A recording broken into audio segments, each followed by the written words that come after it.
It's August the 30th. Let's read the Bible. Friends, welcome back to this year-long journey from Genesis to Revelation in just 1 year. Do you realize where we are? This is August the 30th. In just one more day, we will be 2/3 of the way through the Word of God. What a joy. What fun it's been. Thank you for your prayers. They mean a great deal to me personally. Please pray that my voice will hold out. Some days it's a little bit better than others. There's a lot of words in the Bible, 750,000 words in the Bible. Roughly, there are about 750,000 words. And just pray that we could get this done. We're 2/3 of the way. So I think tomorrow we'll be 2/3 of the way through. It's just amazing to me. Thank you so much for joining us. So we're going to read today Proverbs 18, 19, 20, and 21. And I was thinking about a reading plan. We're doing about 4 chapters a day, the book of Proverbs. And, in the nature of Proverbs, these disconnected or loosely connected Proverbs, it's hard to read them in a sense because you want to stop and think about them. I mean, I do, but we got to keep going.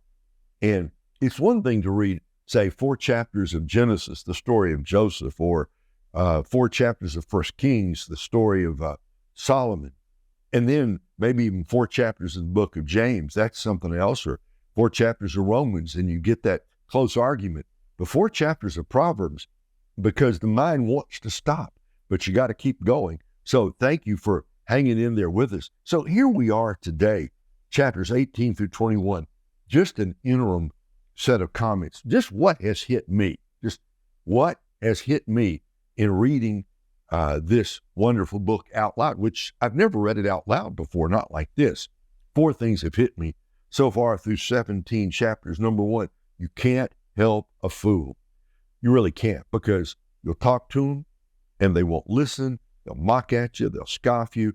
They'll get angry at you. A fool is going to be a fool and do foolish things. It's really hard to help a fool. We've all experienced that. Number 2, watch your words. That's what we ended yesterday. Watch your words. Pleasant words are a blessing, and foolish words, stupid words. Just watch your words, because you're going to see here in this chapter 18, you're going to see something about the power of words, life and death. And then the third thing that's hit me, caring for the poor and needy. The importance, practical wisdom. This is how life works. If God has given you something, share it with others. And finally, what's hit me hard, the importance not just of wisdom, but of seeking wisdom above everything else, above silver, above gold, above money, power, fame, and all of that. Seek wisdom. See, how does life work? Life really works well when we seek wisdom and understanding from the Lord. So, Lord, open the eyes of our heart. We want your wisdom. Proverbs 18. One who isolates himself pursues selfish desires. He rebels against all sound wisdom. A fool does not delight in understanding. He only wants to show off his opinions. When a wicked person comes, contempt also comes, and along with dishonor, derision. The words of a person's mouth are deep waters, a flowing river, a fountain of wisdom. It is not good to show partiality to the guilty, denying an innocent person justice. A fool's lips lead to strife, and his mouth provokes a beating. A fool's mouth is his devastation, and his lips are a trap for his life. A gossip's words are like choice food that goes down to one's innermost being. The one who is lazy in his work is brother to a vandal. The name of the Lord is a strong tower. The righteous run to it and are protected. Sometimes I just want to stop and go, ding, ding. Here's a great verse. Proverbs 18:10. The name of the Lord is a strong tower. The righteous run to it and are protected. They are kept safe. The wealth of the rich is his fortified city. In his imagination, it's like a high wall. Before his downfall, a person's heart is proud, but humility comes before honor. The one who gives an answer before he listens, this is foolishness and disgrace for him. A person's spirit can endure sickness, but who can survive a broken spirit? The mind of the discerning acquires knowledge, and the ear of the wise seeks it. A person's gift opens doors for him and brings him before the great. The first to state his cause seems right until another comes and cross-examines him. That's another verse to pay attention. The first, pay attention to. First to state his case seems right until another comes and cross-examines him. Make sure you hear both sides. Casting the lot ends quarrels and separates powerful opponents. An offended brother is harder to reach than a fortified city. Quarrels are like the bars of a fortress. From the fruit of a person's mouth, his stomach is satisfied. He is filled with the product of his lips. Death and life are in the power of the tongue, and those who love it will eat its fruit. If you're going to memorize any one verse today, memorize this one. Death and life are in the power of the tongue, and those who love it will eat its fruit. Proverbs 18:21. Man who finds a wife finds a good thing and obtains favor from the Lord. The poor person pleads, but the rich one answers roughly. One with many friends may be harmed, but there is a friend who stays closer than a brother. Better to have a few good friends who really care for you than a multitude of casual acquaintances you can't count on. Proverbs 19, better a poor person who lives with integrity than someone who has deceitful lips and is a fool. Even zeal is not good without knowledge, and the one who acts hastily sins. A person's own foolishness leads him astray, yet his heart rages against the Lord. Wealth attracts many friends, but a poor person is separated from his friend. A false witness will not go unpunished, and one who utters lies will not escape. Many seek a ruler's favor, and everyone is a friend of one who gives gifts. All the brothers of a poor person hate him. How much more do his friends keep their distance from him? He may pursue them with words, but they are not there. The one who acquires good sense loves himself.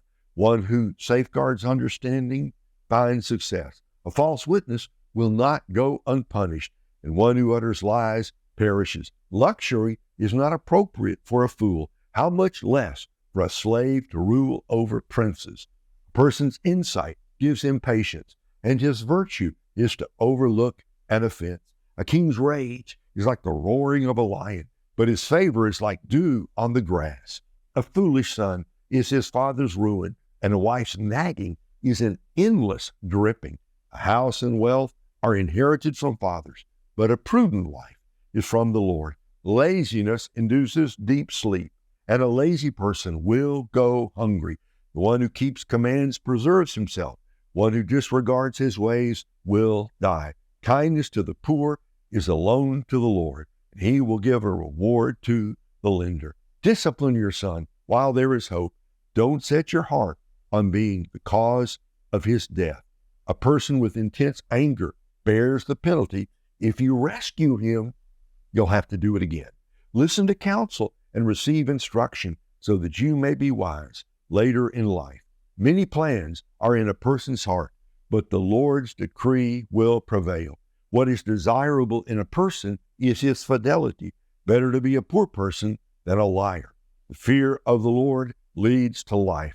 One will sleep at night without danger. The slacker buries his head in the bowl. He doesn't even bring it back to his mouth. Strike a mocker, and the inexperienced learn a lesson. Rebuke the discerning, and he gains knowledge. The one who plunders his father and evicts his mother is a disgraceful and shameful son. If you stop listening to correction, my son, you will stray from the words of knowledge. A worthless witness mocks justice, and a wicked mouth swallows iniquity. Judgments are prepared for mockers, and beatings for the backs of fools. Proverbs chapter 20. Wine is a mocker, beer is a brawler, and whoever goes astray because of them is not wise. A king's terrible wrath is like the roaring of a lion. Anyone who provokes him endangers himself. Honor belongs to a person who ends a dispute, but any fool can get himself into a quarrel. The slacker does not plow during planting season. At harvest time, he looks, and there is nothing. Counsel in a person's heart is deep water, but a person of understanding draws it out. Many a person proclaims his own loyalty, but who can find a trustworthy person? A righteous person acts with integrity. His children who come after him will be happy. A king sitting on a throne to judge separates out all evil with his eyes. Who can say, I have kept my heart pure, I am cleansed from my sin? Differing weights and varying measures, both are detestable to the Lord. Even a young man is known by his actions, by whether his behavior is pure and upright. The hearing ear and the seeing eye, the Lord made them both. Don't love sleep, or you will become poor. Open your eyes, and you'll have enough to eat.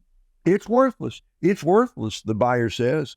But after he is on his way, he gloats. There is gold and a multitude of jewels, but knowledgeable lips are a rare treasure.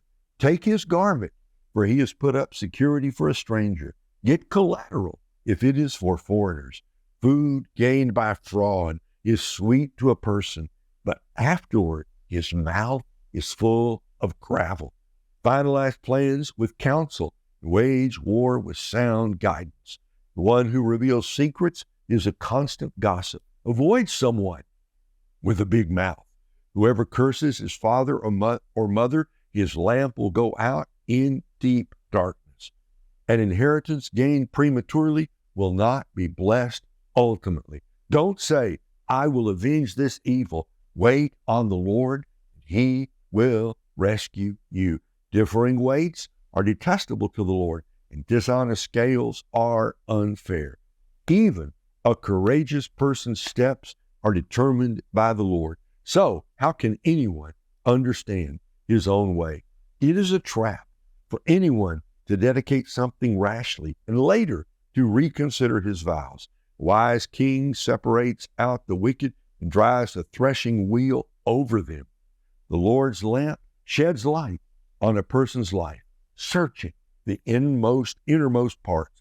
Loyalty and faithfulness guard a king. Through loyalty, he maintains his throne.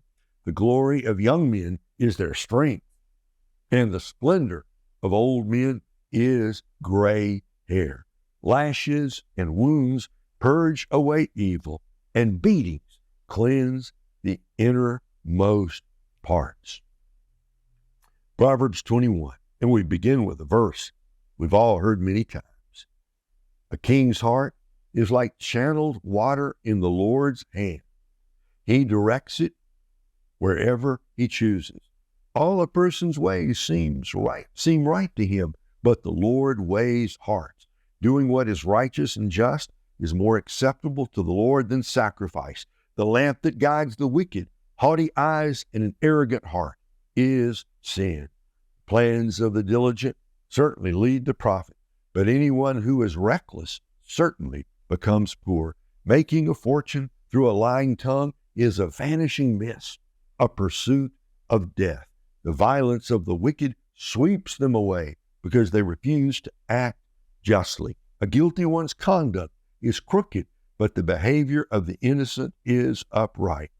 Better to live on the corner of a roof than to share a house with a nagging wife. A wicked person desires evil. He has no consideration for his neighbor. When a mocker is punished, the inexperienced become wiser. When one teaches a wise man, he acquires knowledge. The righteous one considers the house of the wicked. He brings the wicked to ruin. The one who shuts his ear to the cry of the poor will himself also call out and not be answered. A secret gift soothes anger, and a covert bribe, fierce rage. Justice executed is joy to the righteous, but a terror to evildoers. The man who strays from the way of prudence will come to rest in the assembly of the departed spirits. The one who loves pleasure will become poor, and whoever loves wine and oil will not get rich. The wicked are a ransom for the righteous, and the treacherous for the upright.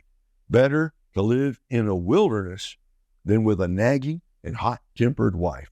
Precious treasure and oil are in the dwelling of a wise man, but a fool consumes them. The one who pursues righteousness and faithful love will find life, righteousness, and honor. A wise person went up against a city of warriors. and brought down its secure fortress. The one who guards his mouth and tongue keeps himself out of trouble. Arrogant and proud person, named mocker, acts with excessive arrogance. A slacker's craving will kill him because his hands refuse to work. He is filled with craving all day long, but the righteous give and don't hold back. The sacrifice of a righteous person is detestable. How much more so when he brings it with ulterior motives? A lying witness will perish, but one who listens will speak successfully. A wicked person puts on a bold face, but the upright one considers his way. No wisdom, no understanding, and no counsel will prevail against the Lord. The horse is prepared for the day of battle, but victory comes from the Lord. Let's just take those last two verses. We'll end right there. You can make your plans. The strong man can make his plans. No one can prevail against the Lord. So get your horse ready. It's a jungle out there, friends. It's a battle, and you got to get ready. But victory comes from the Lord. We used to, I can actually hear this. We used to sing this when our boys were, well, I kind of made up these little songs to teach the boys. The horse is prepared for the day of battle, but victory belongs to the Lord. Well, that was it. But I would carry around Josh or Mark or Nick when they were really little, and I would sing that to them. And that's the power of the book of Proverbs, isn't it? The horse is prepared for the day of battle. You ought to do your best. You got to get the horse ready. You got to feed that horse. You got to stable the horse. You got to brush that horse. You got to lead him to water. You got to take care of him. You got to get ready to go into battle. But understand, after you've done all you can do, victory comes from the Lord. And any victory you and I have today, it will be because God has opened the way. So we got to do our part. If we do our part, God cannot fail to do his. So may the Lord bless you and me as we go into battle for him today. And let's go into battle remembering we do our part. God does his. Victory belongs to the Lord. And on that happy note, go out and have a wonderful, God-blessed day. See you back here tomorrow.